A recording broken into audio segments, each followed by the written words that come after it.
Oi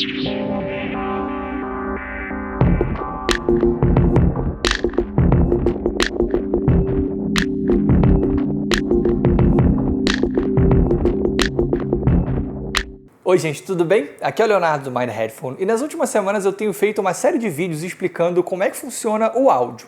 Primeiro eu fiz um vídeo falando como é que funciona o áudio em geral, uma gravação e reprodução usando o disco de vinil como forma para explicar isso.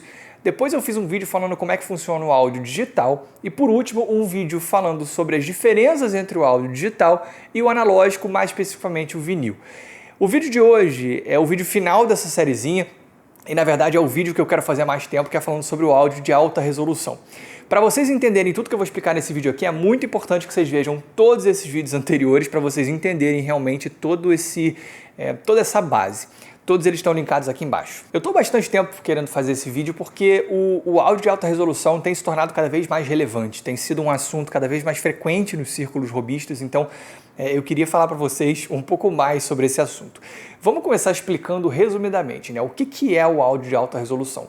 É simples, é um áudio que tem uma resolução mais alta do que o áudio padrão de CD, que tem 16 bits, 44.1 kHz. O áudio de alta resolução tem maior profundidade de bits e uma maior taxa de amostragem. E o que a indústria diz sobre isso, né, sempre que ela vai falar sobre os benefícios do áudio de alta resolução, ela usa aquele gráfico clássico da escadinha, né, mostrando o gráfico de CD ruim, e aí o alta resolução melhor, mais liso, né, mais próximo e tal. Como a gente viu no vídeo sobre áudio digital, essa não é uma representação apurada da realidade. Por quê? De acordo com o teorema de Nico e Shannon, o áudio de 16 bits 44.1 kHz já traz, em tese, toda a qualidade que a gente pode querer, né? O áudio de alta resolução, ele no final das contas não é que ele seja mais próximo, tipo a curva que vai sair do DAC é a mesma coisa, né? Que vai sair de um que vai sair do outro.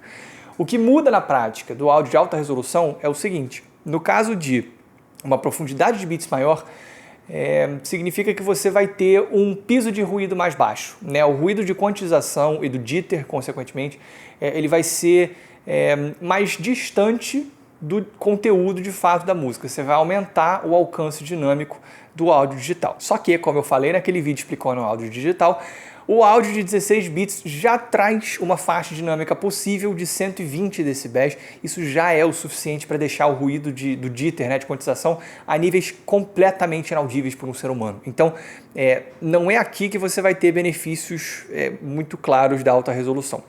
A outra coisa, né, que a alta resolução vai fazer é aumentar a resposta em frequência possível. Por quê? Se você aumenta a taxa de amostragem, como eu expliquei naquele vídeo, você permite que você amostre e reconstrua sinais, sons acima dos 20 kHz. Só que aí entram várias questões para deixar esse assunto mais complicado. Primeiro, existem poucas gravações que de fato têm conteúdo acima dos 20 kHz. É muito comum no processo de gravação, de mixagem e masterização, você aplicar filtros para cortar frequências ultrassônicas, né, acima dos 20 kHz, e subsônicas, abaixo de 20 Hz. Isso acontece porque durante a mixagem e masterização, você cortar essas frequências permite que você tenha mais headroom, que você tenha uma área maior para trabalhar. Por quê? Você pode aplicar mais efeitos, né, mais equalização, você pode manipular melhor o que está acontecendo ali antes que ocorra o clipping, porque você não tem essas frequências inaudíveis meio que ali junto, potencialmente sobrecarregando ali a sua mix. Então você corta essas frequências, você diminui essas frequências. Então normalmente em gravações você não tem conteúdo abaixo dos 20 Hz e acima dos 20 kHz. Fora que para que você consiga de fato ter conteúdo nessa região, você precisa de equipamentos de altíssimo nível. Assim, microfones costumam parar de responder aí perto dos 22 kHz. Então assim, você tem que ter realmente toda uma cadeia preparada para isso, assim, com equipamentos que consigam gravar, manipular, né, informações subsônicas ou ultrassônicas, e isso não é uma coisa comum. Dá para contar nos dedos a quantidade de gravadoras que conseguem de fato fazer esse tipo de trabalho, né, que produzem gravações com conteúdos acima desses limites comuns. Assim, você realmente conta nos dedos e, cara, são gravadoras que você provavelmente nunca ouviu falar e, assim, elas produzem as músicas que você ouve. Eu arriscaria dizer que não. Assim, existem muitos casos de músicas vendidas como alta resolução que não tem nenhum conteúdo acima dos 20 kHz. Então, Cara, qual seria o benefício disso? Na prática, nenhum. Né? Você não tem conteúdo ali no que seria justamente o que diferencia o áudio de alta resolução do áudio comum. Você chega a casos extremos em que você tem gravações cara, que param ali nos 16 kHz, por exemplo. Então, assim, é um tipo de gravação que um MP3 a 320 kbps já conteria toda a informação que está ali naquele áudio. E assim, mesmo que a gravação contém essas informações, elas não necessariamente são audíveis, né? O limite auditivo de um ser humano, né? Assim, o limiar é 20 Hz, 20 kHz, né? Acima disso, fora dessa faixa, a gente não escuta. Existem debates sobre esses sons serem percebidos ou não, e aí já foram conduzidos alguns experimentos bem significativos, assim, bem interessantes, sobre isso, né? Assim, realmente pesquisas científicas. A primeira que eu vou comentar aqui para vocês hoje é do Mears e Moran, é um estudo muito famoso, foi, se não me engano, o primeiro estudo realmente mais sério, né, sobre a audibilidade da alta resolução, e é um estudo que chegou à conclusão de que não existem benefícios audíveis para o áudio de alta resolução.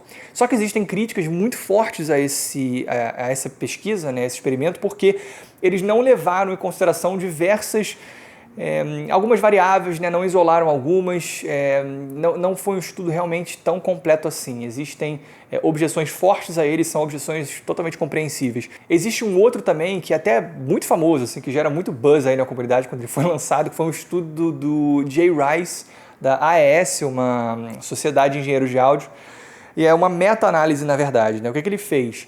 Ele analisou 18 estudos, como o do Mears e Moran, né, que eu acabei de citar, e ele analisa as conclusões e meio que tenta parametrizar para tentar ver o que toda a literatura, né, toda a pesquisa em volta disso conclui. E é um estudo que é o seguinte, a conclusão geral dele foi que existe uma quantidade pequena, porém estatisticamente significativa, de pessoas que conseguem, em algumas situações, detectar a diferença entre áudio de alta resolução ou não. Só que, assim como o do Mears e Moran, existem muitas críticas muito fortes a essa meta-análise. De certa forma, você acaba esbarrando um pouco em limitações do método científico mesmo, assim, limitações de meta-análises. E assim, a grande questão é que tipo, várias das críticas que podem ser feitas ao do Mears e Moran podem ser feitas a estudos que foram analisados pelo Jay Rice. Assim, você tem algumas coisas muito bizarras. Primeiro que essa quantidade pequena, mas estatisticamente significativa de pessoas é o seguinte, quando você vai analisar todas as respostas, os acertos eles correspondem a 53,2%, 52,3%, uma coisa assim, é uma quantidade muito pequena de pessoas que parecem de fato conseguir diferenciar esse tipo de arquivo. E esse grupo de pessoas inclui ouvintes treinados, né, que participaram de treinamentos antes de realizar o teste, né, saber o que procurar, o que escutar e tudo mais. E mais do que isso, para mim essa é a coisa mais bizarra, nesses 18 foram utilizadas, acho que em todos os 18, se não em todos, em vários deles, foram utilizadas gravações feitas especialmente para esse estudo pelo seguinte: não existe uma quantidade significativa de gravações que inclui conteúdo supersônico. Então, tipo, a quantidade é tão pequena que os caras tiveram que produzir as próprias gravações para ter controle sobre toda a cadeia, né? E aí, de fato, conseguir fazer esse teste. Então, no final das contas, você pensa assim, pô, cara, mas então que realidade é essa que é tão diferente assim, né, que as empresas propõem, né, que a indústria propõe? Porque vai lá, tipo, material de marketing da Sony, não, porque alta resolução, você vai escutar música muito mais próximo do estúdio, olha só o gráfico e tal. Sendo que, tipo, cara, quando você vai fazer experimentos, você precisa produzir esse conteúdo, porque esse conteúdo quase não existe. Isso é ridículo. Então, essas são algumas das limitações desse tipo de estudo. Então, assim, é um assunto difícil, sabe? Mas assim, independente de qualquer coisa, existem discussões muito interessantes e muito profundas a respeito disso. Eu vou deixar linkado aqui embaixo uma bibliografia enorme sobre isso, esses dois estudos. Cara, algumas postagens, algumas discussões em fóruns sobre isso que são muito interessantes, alguns posts. Tem um blog que o Augusto Halo, um dos apoiadores do canal, indicou, que traz várias matérias sensacionais, inclusive umas críticas a esse estudo, matérias falando sobre tipo, a questão dos filtros, por exemplo, que é o que algumas pessoas argumentam a favor do áudio de alta resolução, né, fala que não, é sobre os filtros para você tipo, jogar o Whale assim, totalmente fora da faixa audível, com um filtro menos brusco, enfim, longa história, mas eu vou deixar muito esse conteúdo aqui embaixo, caso você queira se inteirar. Mas enfim, o ponto é que, mesmo se você considerar que a alta resolução é audível e essa própria tipo, pesquisa, né, do Jay Rice, meta-análise, ela indica isso, é um cenário muito diferente do que as marcas, né, o que a indústria propõe. Só que tem uma questão. Quando a gente vai olhar na internet, né, a gente vê muita gente falando, né, que escuta diferenças muito claras entre arquivos de alta resolução e arquivos normais e tal. Eu costumo ser cético em relação a esse tipo de coisa, mas aqui existe uma explicação clara para isso, que para mim, o que justifica essa diferença de percepção. Ela, de fato, pode existir, só que é o seguinte, é a mesma situação do vinil.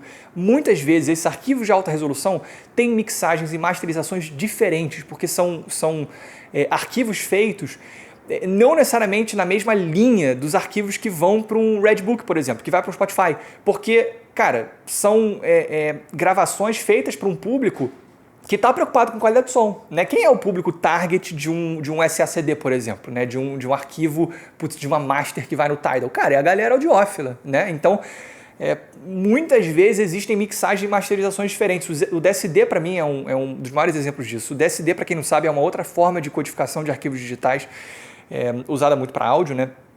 Só que ele tem um funcionamento totalmente diferente do PCM. Ele usa uma taxa de amostragem na casa dos milhões, né, dos megahertz, mas um único bit de profundidade. É um tipo de arquivo diferente, ele não necessariamente é melhor ou pior do que um PCM. Ele tem um funcionamento diferente, com suas vantagens e desvantagens, inclusive a taxa de distorção é muito mais alta do que a do PCM, mas o ponto ele te força a ter uma mixagem diferente. Então, muito que a gente vê, tipo, não, o SSD é muito melhor, é o som mais quente, é o som mais rico, né, um arquivo DSD, muitas vezes é porque é outra mixagem e outra masterização. Então, essas diferenças que muita gente fala, quando escuta um master no Tidal, por exemplo, um MQA, o que é que seja, não vem por conta do arquivo de alta resolução.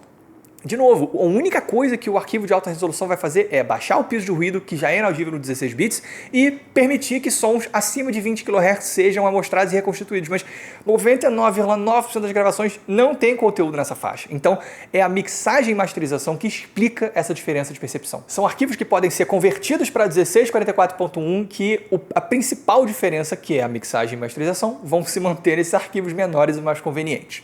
Bom, sobre arquivos, é isso, tá? Essa é a situação, na minha opinião. E aí o selo, né? O que significa aquele selo douradinho ali, Hi-Res Audio? Bom, esse selo ele foi criado por uma associação japonesa, tá, de áudio, e na minha opinião é simplesmente uma questão de marketing. É um selo feito para, em tese, diferenciar produtos que oferecem áudio de alta resolução, uma maior qualidade de áudio e tal. Para a gente analisar a credibilidade desse termo, não credibilidade, mas assim, o significado dele, a gente precisa então analisar, tipo, cara, beleza, o que um equipamento precisa ter para ter esse selo? É meio ridículo, gente, sinceramente. Existem vários critérios, tá, para diferentes tipos de equipamentos, tem tipo processador de sinal, gravador, microfone, enfim, né? O que interessa para a gente é fone de ouvido, né, que é o assunto principal do canal, e DACs. No caso de DACs, significa simplesmente que o DAC é capaz de suportar arquivos de 24 bits, 96 kHz ou acima. Só isso. Como a gente acabou de ver, isso não quer dizer muita coisa, ele tocar esse tipo de arquivo. Então, esse seria o único requisito básico para um DAC ter o selinho Hi-Res. Então, assim, até existe um argumento, sabe, que você pode fazer que é tipo, pô, mas beleza, você ter um DAC que suporta 24 bits, 96 kHz, permite que você faça no seu computador, por exemplo, algumas manipulações da música, tipo oversampling, equalização, com um pouco mais de espaço. Você consegue fazer isso com mais eficácia, mas você faz isso? Você conhece alguém que faz isso? Tipo, eu não conheço. Então, assim, na verdade, o que eu conheço até é justamente o contrário. São as pessoas, né, audiófilos, querendo o sinal mais puro possível e nenhum tipo de manipulação via software. Então, beleza, você até pode fazer esse argumento, mas não sei o quão relevante é isso. No caso de fone de ouvido, que aí não faz sentido nenhum, que é o seguinte, o fone precisa responder numa faixa de frequência superior a 40 kHz. Só isso. Ou seja, ele precisa ir de, sei lá, tipo 20 Hz a 40 kHz, 40.2 kHz. É só isso que um fone precisa ter para ter o selo Hi-Res. E, cara, o que isso tem a ver com qualidade de som? Caso você não tenha visto, dá uma olhadinha aqui em cima num vídeo que eu falei sobre resposta em frequência, né, de fones de ouvido, essa divulgada, tipo de 20 a 20, enfim, essas coisas que a gente sempre vê. E o resumo é que isso não tem nenhuma relevância para o desempenho de fone de ouvido. Então, cara, um fone responder uma faixa de 40 kHz, cara, não quer dizer nada. Nada mesmo. Assim, o que conta é como ele responde dentro da faixa que ele responde, que pode ser de 20 a 20, que já é mais do que suficiente. De novo, músicas não costumam ter conteúdo acima dos 20 Hz. Se tiver, você não consegue escutar, porque tipo, a audição não permite isso. Então o fone responder acima disso, gente, não tem nenhuma relação com o desempenho dele. Sabe? Isso não fala sobre taxa de distorção harmônica, sobre como é que é o gráfico de resposta em frequência, não fala sobre espacialidade, não fala sobre nada do fone de ouvido. Então assim, ele tem o selo, e aí? Ah, beleza, 40 kHz. Sei lá, é como se tipo... Sei lá, tem que pensar numa analogia, mas assim, pra mim é um troço absolutamente ridículo, que não tem nenhuma relevância com o mundo real, sabe? Não diz nada sobre a qualidade de som de um fone, né? Tanto que você vê no mercado, de fato, né, produtos que tem, que são de altíssimo nível, né? Fones da Focal, por exemplo, top de linha da Hi-Fi Man, fones da Stax, que não tem o selo Hi-Res, porque de fato não tem nenhuma necessidade, né? E fones mega simples, não mega simples, né? Mas são os fones aí de, tipo, sei lá, $80, $100, fones, tipo, ok, que tem o selinho Hi-Res, tipo... E o que? Eles chegam perto de um Stax SR009? Claro que não. Então, no final das contas, assim, isso parece muito mais um termo. Tipo, a gente vê na Cuba de vez em quando, sabe? Chega uma galera perguntando, tipo, esse fone é high-res, ele suporta arquivos high-res? Todo fone suporta arquivos high-res, tipo, sem exceção. Tipo, porque o arquivo high-res não é nada, assim, é só um arquivo que tem, tipo, responde numa faixa maior, mas... O fone não tocar essas frequências mais extremas, né, que de novo não está na maioria das gravações, não quer dizer nada, não muda nada. Então, assim, tem outros aspectos muito mais determinantes no desempenho de um fone de ouvido do que a resposta em frequência dele, né? Ele abrangia uma faixa de 40 kHz. Então, no final das contas, cara, esquece isso, sabe? Não liga para o selinho high-res, isso não quer dizer nada, sabe? Não diz que o equipamento é bom, que ele é ruim, nada disso, tá? É um troço feito para que as pessoas... high-res, pô, deve ser bom. E para essa sociedade lá no Japão ganhar dinheiro, né? Porque você tem que pagar para eles te emitirem o selo para aquele modelo específico. Então, é para isso, tá? Não é para trazer maior desempenho. A quantidade de fones absurdos, né, de equipamentos sensacionais que existem por aí sem o selo não é pequena. Muito pelo contrário, é muito maior do que a de equipamentos que tem o selo. Então, o resumo é esse. O selo, marketing, mais do que qualquer outra coisa. E sobre os arquivos, é simples. Se os benefícios audíveis existirem, né, e isso é discutível, não é nada perto do que as marcas querem fazer com que você acredite que seja, né? Nada perto desse gráficozinho que faz você achar que o áudio de alta resolução é muito melhor, sabe? Não, porque você vai ver material de marketing da Sony falando sobre isso, explicando o áudio de alta resolução, tipo, não, é muito mais próximo do estúdio, muito mais cheio, gente, nada disso, sabe? O benefício audível é absolutamente discutível e mesmo se a gente considerar que ele é audível, ele só vai aparecer como efeitos muito sutis para pessoas muito treinadas em equipamentos e sistemas muito sofisticados em gravações muito raras. E são essas gravações que você ouve? Eu acho que não. E assim, a questão principal é, você entrou no hobby para ouvir música, né? Ou você ouve música para estar no hobby? É isso, gente. Espero que vocês tenham gostado. Se vocês tiverem gostado, clique no botão de like. Se vocês tiverem gostado muito, se inscrevam no canal. Um grande abraço.